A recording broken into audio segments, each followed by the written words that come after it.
ریاست کرناٹکا کی ایک قدیم اور تاریخی شہر جس کا پرانا نام گلبرگہ ہے اور جدید نام کلبرگی ہے۔ یہاں پر آرام فرما رہے ہیں شہنشاہ دکن، شہنشاہ کرناٹک، قطب الاقطاب حضرت خواجہ بندہ نواز گیسو دراز رحمۃ اللہ علیہ۔ سرکار خواجہ دکن بندگی مخدوم سیدنا حضرت ابو الفتح صدر الدین سید محمد حسینی گیسو دراز بندہ نواز رضی اللہ تعالی عنہم 721 ہجری میں دلی شہر میں آپ پیدا ہوئے۔ 15 سال کی عمر میں بندگی مخدوم حضرت خواجہ نظام الدین محبوب الہی رحمۃ اللہ علیہ کے خلیفہ اور جانشین بنے اور حضرت خواجہ نصیر الدین چراغ دہلوی کے مرید ہوئے۔ 50 سال تک وہ دلی میں رہ کر کے حضرت بندہ نواز لوگوں کی ہدایت کرتے رہے اور دین کی شمع کو روشن کرتے رہے۔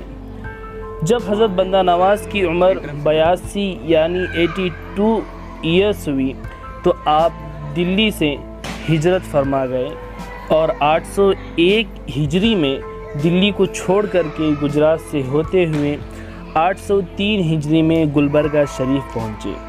جب آپ بندہ نواز رحمۃ اللہ علیہ گلبرگہ شریف پہنچے تو یہاں سلطان فیروز شاہ کی حکومت تھی۔ جب سلطان کو پتہ چلا کہ حضرت خواجہ بندہ نواز گیسو دراز رضی اللہ تعالی عنہ گلبرگہ شریف تشریف لا رہے ہیں تو سلطان نے آپ کے استقبال کے لیے شاندار انتظام کر رکھا تھا اور بڑے ہی شاندار طریقے سے سلطان نے آپ کا استقبال کیا۔ حضرت خواجہ بندہ نواز گیسو دراز گلبرگہ شریف پہنچنے کے بعد آپ یہاں پر 22 یا 23 سال تک آپ نے یہاں پر زندگی بسر فرمائی اور اس عرصے میں کئی لوگوں کو آپ نے اسلام کی دعوت دی اور ہزاروں اور لاکھوں لوگوں نے آپ کے دست پاک پر اسلام کو قبول کیا اور اللہ تبارک و تعالیٰ کی عبادت کرنے لگے۔ کئی لوگ آپ سے مرید ہوئے اور کئی لوگ آپ کے خلیفہ ہوئے۔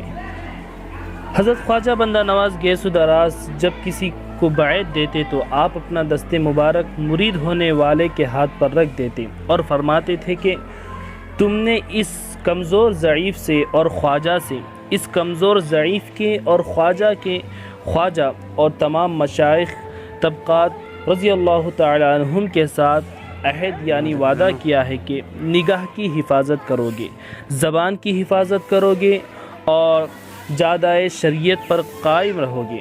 تم نے کیا یہ قبول کیا؟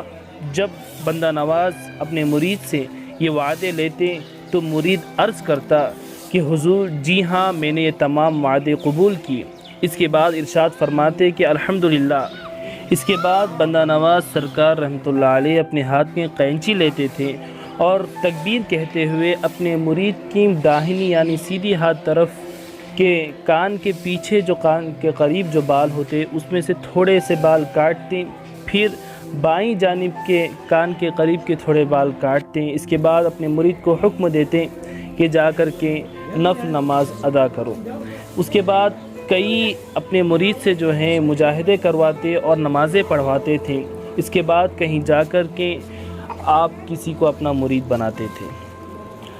حضرت بندہ نواز کو اللہ تبارک و تعالیٰ نے ایسی شان عطا فرمائی تھی کہ آپ اپنی زبان سے جو بھی فرما دیتے اللہ اسے پورا کر دیتا تھا۔ ایک مرتبہ آپ کے ایک مرید کے پاس ایک درویش آیا اور آپ کے مرید کی تھیلی میں چند پیسے ڈال کر کے کہا کہ آج سے تیری تھیلی کبھی خالی نہیں رہے گی۔ اس کے بعد ایک دن حضرت بندہ نواز رحمۃ اللہ علیہ نے اپنے مرید کی تھیلی میں جو کچھ تھا سب لے لیا اور کہا کہ بیٹھو اور دیکھو میں اسے کس طرح بھرتا ہوں۔ ایک اس مرید کا ایک معتقد آیا، اس کے پاؤں کو بوسہ دیا اور بطور نذر کے ان کی تھیلی میں بہت سارے پیسے پیش کر دیے۔ حضرت بندہ نواز کی ذات سراپا کرامت ہی کرامت تھی کہ 2 سال کی عمر میں حضرت بندہ نواز دہلی سے دولت آباد آئے۔ اتنی سی عمر کے باوجود راستے میں جو حالات اور واقعات پیش آئے وہ سب آپ کو یاد تھے، بلکہ آپ کی ولادت یعنی پیدائش کے وقت کون آپ کے سامنے حاضر تھے اور کس مقام پر آپ کی ولادت ہوئی اور ایام رضاعت کی تمام باتیں آپ کو یاد تھیں۔ حضرت بندہ نواز نے 7 سال کی عمر سے رمضان المبارک کے روزے رکھنے شروع کر دیے تھے، کبھی آپ کی فرض نماز ناغہ نہیں ہوئی، یہاں تک کہ بندہ نواز فرماتے ہیں کہ میں اپنے ماں کے پیٹ میں بھی روزہ رکھتا تھا، یعنی وہ روزہ نفس کا تھا۔ حضرت خواجہ بندہ نواز گیسو دراز رحمۃ اللہ علیہ کو رب العالمین کی بارگاہ سے اس بات کی اجازت دی گئی تھی کہ آپ جب تک چاہیں دنیا میں رہیں اور جب چاہیں اس دنیا سے تشریف لے جائیں۔ جس رات حضرت بندہ نواز گیسو دراز رحمۃ اللہ علیہ نے خدا سے موت مانگی، اس وقت آپ کے خلیفہ اور مریدین خواجہ حبیب اللہ ابو المرشد مقبول حضرت شاہ ید اللہ کو یہ بات معلوم ہو گئی۔ وہ حضرت خواجہ بندہ نواز کے پاس آئے، کھڑے ہو گئے اور کہا کہ آپ کو اپنے پیر و مرشد نصیر الدین محمود کا واسطہ کہ آپ اپنے اس ارادے سے باز آئیں۔ حضرت بندہ نواز گیسو دراز نے فرمایا کہ مرد جس بات کا ارادہ کر لیتے ہیں اس سے پھرتے نہیں۔